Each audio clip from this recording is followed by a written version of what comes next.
नमस्कार, मैं हूं आपके साथ मयंक। तो देखिए, आज जंग का 7वां दिन है और पिछले 24 घंटों में जो बड़े डेवलपमेंट्स हुए हैं, जो बड़े हमले हुए हैं और किस तरह से ईरान अमेरिका पर भारी पड़ रहा है, इससे जुड़ी जो भी अपडेट है वो मैं आप तक पहुंचाऊंगा और आपको बताऊंगा कि 7वें दिन तक अब स्थिति क्या है।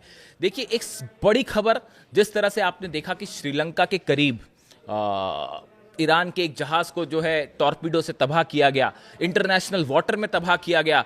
उसके बाद ईरान ने लिया है करारा बदला और बताया ये जा रहा है, जो आईआरजीसी की तरफ से दावा किया जा रहा है कि हॉर्मूज के पास एक अमेरिकी टैंकर को ईरान ने तबाह कर दिया है, उसमें आग लग गई है।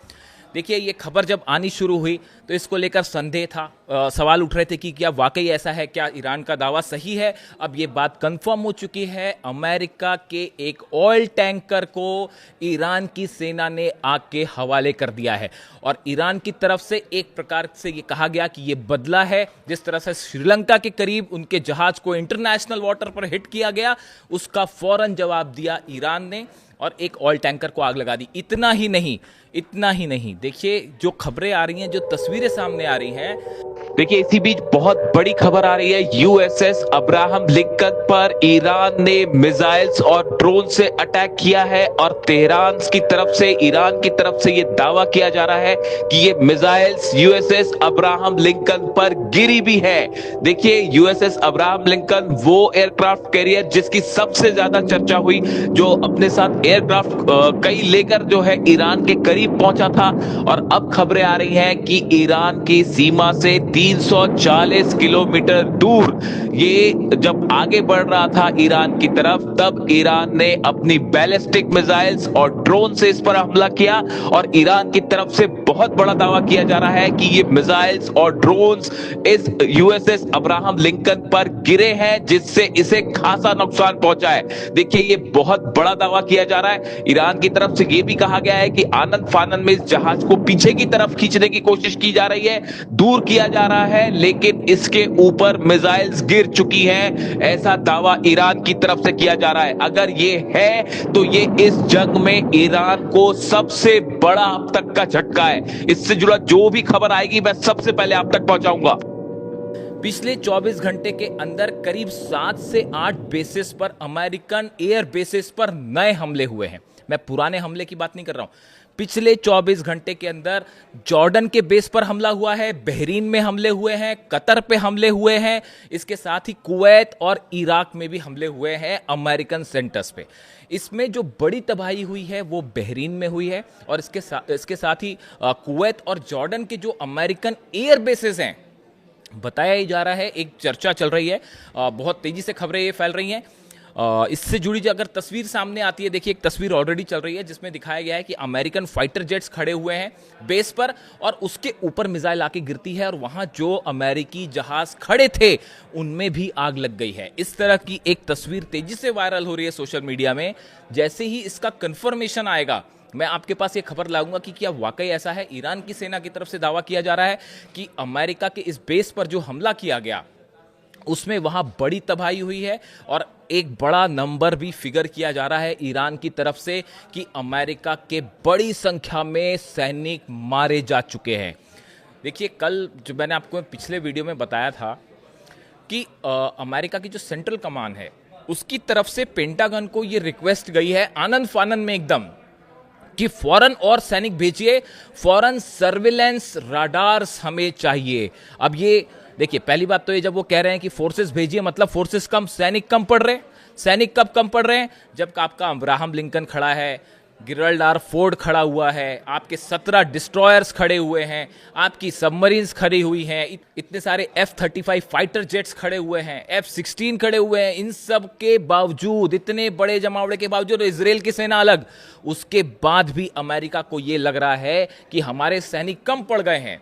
तो इसकी क्या बड़ी वजह है? क्या ईरान का ये दावा सही है? ईरान की तरफ से दो दावे हुए।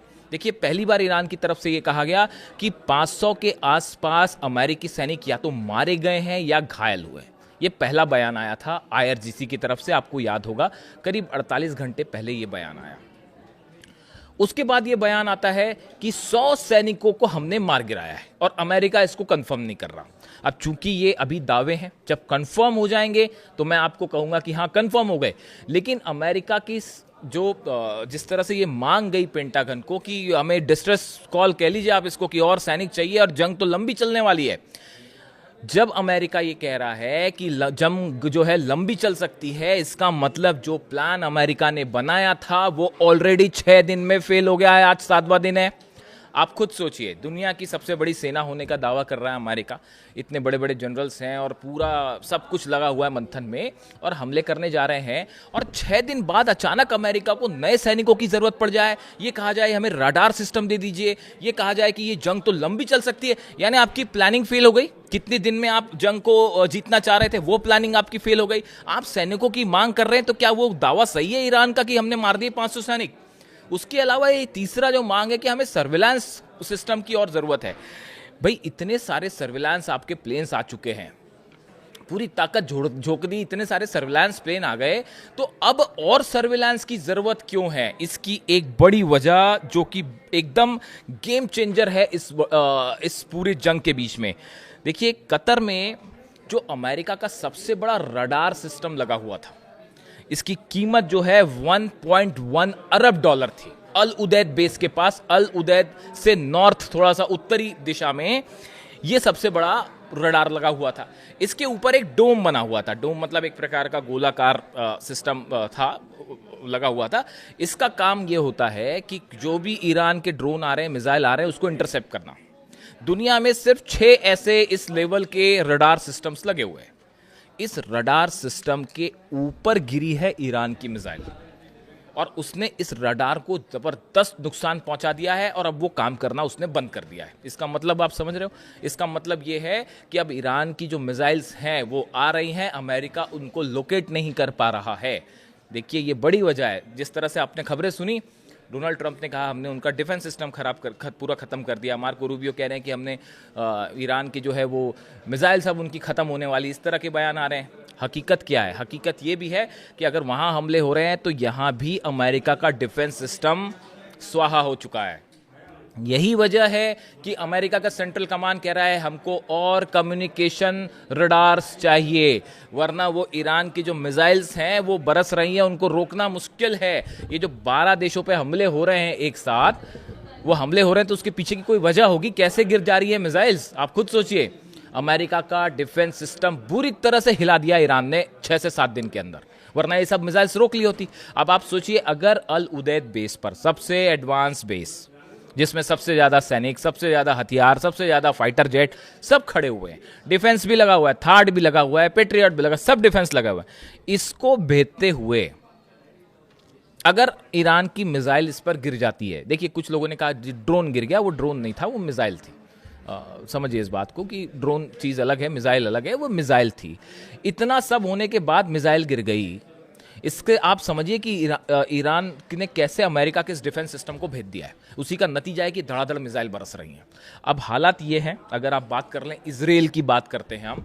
इजराइल पे कल मैंने आपको अपडेट दिया था, अब बीती रात का अपडेट देखिए। बीती रात एक बार फिर खैबर मिसाइल से बड़ा हमला हुआ है इजराइल के ऊपर, और जबरदस्त तबाही। देखिए, कल तक बताया जा रहा था कि करीब 1000 बिल्डिंग गिर चुकी है पूरे इजराइल में, तेल अवीव में खास तौर पर। अब ईरान के निशाने पर है इजराइल के हर वो बेस जहां से इजराइल की सेना जुड़ी हुई है, चाहे वो उनका डिफेंस सिस्टम हो, चाहे वो किसी तरह का एयर बेसिस हो, चाहे वो साइंस सेंटर्स हो, जो भी मदद करता है इजराइल की मिलिट्री की, वो सब कुछ निशाने पे है। और शायद पिछले 72 घंटे से इजराइल के प्राइम मिनिस्टर बंकर से बाहर नहीं आए, ऐसा भी बताया जा रहा है। वो भी बंकर में है, और पूरे के पूरे जो है वो उनके मिनिस्टर्स भी बंकर में हैं। दावे तो बड़े और भी हैं कि नेतन्याहू आजकल दिखाई कम दे रहे हैं, कहाँ है उस दावे के बाद से कि उनके दफ्तर पर हमला हुआ है, इस तरह की भी खबरें हैं, लेकिन उनका कोई पुष्टि नहीं है, ना उनका कुछ वो है। तो इस हालत में देखिए, अब डेवलपमेंट्स ये हैं कि अमेरिका के बेसिस पर ज़बरदस्त तबाही, ईरान के दावे कि 100 से ज़्यादा सैनिक मार दिए हैं, अमेरिका का ये कहना सेंट्रल कमांड का कि हमें मदद भेजिए, इस बीच में रडार डोम, सबसे बड़ा रडार सिस्टम तबाह होना, ये ऐसे झटके हैं जो बता रहे हैं कि ईरान के हमले कितने पिन पॉइंटेड हैं, टारगेट चुन चुन के हमले किए जा रहे हैं। और एक प्रकार से माहौल है भाई, भले डोनाल्ड ट्रंप अपना मिसाइल मिनटमैन 3 टेस्ट कर लिया उन्होंने, पुतिन जो है वो बीच में आ गए, उन्होंने कहा कि हम आपको सफल ही नहीं होने देंगे ईरान में। यानी देखिए मामला जो है वो भले ऐसा लगे देख के कि ईरान अकेला लड़ रहा है और वहाँ पे बम्बार्डमेंट हो रहा है, भयंकर बमबारी हो रही है तेहरान में, इसमें कोई शक नहीं है, लेकिन उसके बावजूद लाखों लोग तेहरान में सड़कों पर हैं अब भी और नारे लगा रहे हैं कि जीतना तो ईरान की जीत तय है। तो इन सिचुएशन में अमेरिका का ये ऑपरेशन आज 7वें दिन पूरी तरह से डीरेल हो चुका है। और अब तो बड़ा सवाल यह है, अच्छा ईरान के मिसाइल्स जो कम हो रही हैं, मार्को रूबियो ने कहा कि हमले कुछ कम हुए हैं, स्ट्रैटेजी का हिस्सा है वो। इजराइल की जो डिफेंस मिसाइल थी उसको खत्म करना स्ट्रैटेजी है, अमेरिका की जो डिफेंस मिसाइल्स हैं उसको खत्म करना एक स्ट्रैटेजी है, थर्ड पेट्रियट खत्म होना स्ट्रैटेजी है। और ईरान की तरफ से जैसा कहा जा रहा है कि असली मिसाइल्स तो अभी भी आनी बाकी है, वो सेजिल आई हैं, वो 8-10 सेजिल ही फायर हुई हैं, और खुर्रम शहर भी जो फायर हुई हैं बहुत कम फायर हुई हैं। अभी वो असली जनरेशन की जो मिसाइल्स हैं वो तो अभी बची हुई हैं, वो तो फायर भी नहीं हुई। तो इस तरह की बात कहना कि ईरान की मिसाइल्स कम हैं, बिल्कुल बेसलेस, इसका कोई प्रमाण नहीं है। ईरान के पास कितनी मिसाइल्स हैं शायद अमेरिका कभी पता नहीं लगा पाए। तो एक ऐसी जंग शुरू है जिसमें अमेरिका और इजराइल का जो प्लान था, जहां से मैंने शुरू किया, वो 7 दिन के अंदर वो प्लान फेल होता दिखाई दे रहा है। इससे जुड़ा जो भी अपडेट होगा वो मैं अपने नेक्स्ट वीडियो में आपको बताऊंगा कि दिन भर में क्या अपडेट है, आगे आपको बताऊंगा। Thank you so much.